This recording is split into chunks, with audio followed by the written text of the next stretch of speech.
In this video, we're going to talk about the philosophy behind RAMP, and hopefully this helps explain why the software was designed in the way that it has been. So first off, RAMP is a collection of tools and processing utilities and methods that we found that we frequently used in our everyday jobs. And these were tools that were either not available easily in other software packages, or they didn't quite work like we wanted them to, or maybe they didn't perform well. So we wanted to re-implement some of those tools and get them to work in the way that we wanted them to work. So I guess predominantly it was focused initially on processing raster data, and particularly single band raster data. So you'll note that that's a limitation with RAMP. It doesn't work with multi-band data sets easily, but it works great with single band raster data sets. So one of the philosophies behind this software was that we wanted it to be fairly open, and we wanted it to be modular, so that we could keep plugging in new processes and new methods and new tools and keep expanding the collection of utilities that we had available to us. And so the design of the software reflects that open and modular nature.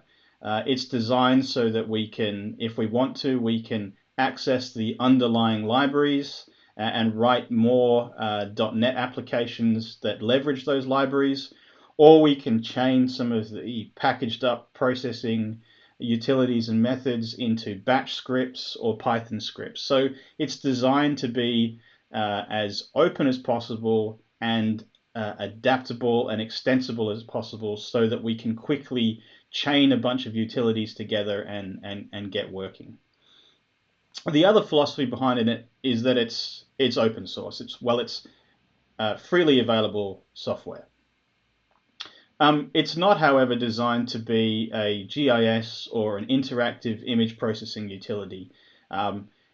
There's plenty of software out there that's really good at doing those sorts of things. For example, QGIS. There's commercially available software like ArcGIS, ERDAS.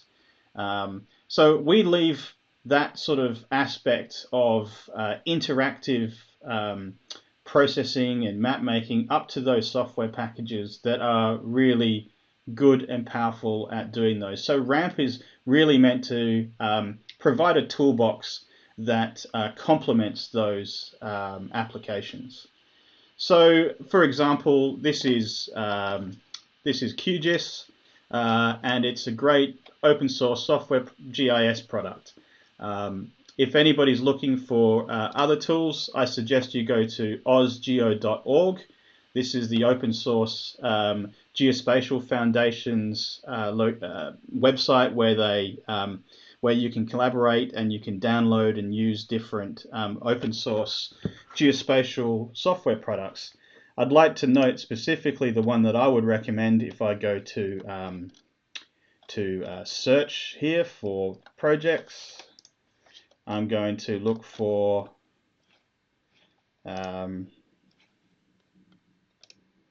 view all projects, search. I'm going to look for ozgeo for W, and then this is going to list ozgeo for W for Windows. This is a really good package of a bunch of different geospatial software products to be used on the desktop, like QGIS, GRASS, and of course it comes with several libraries, and it also encourages scripting of these utilities together. So I would highly recommend that you visit their website and you download and install the ozgeo packages for Windows. And you can do that here, 32 or 64-bit. So hopefully that explains a little bit of the philosophy behind RAMP, and hopefully allows you to understand why we designed this software in a particular way. Thanks very much.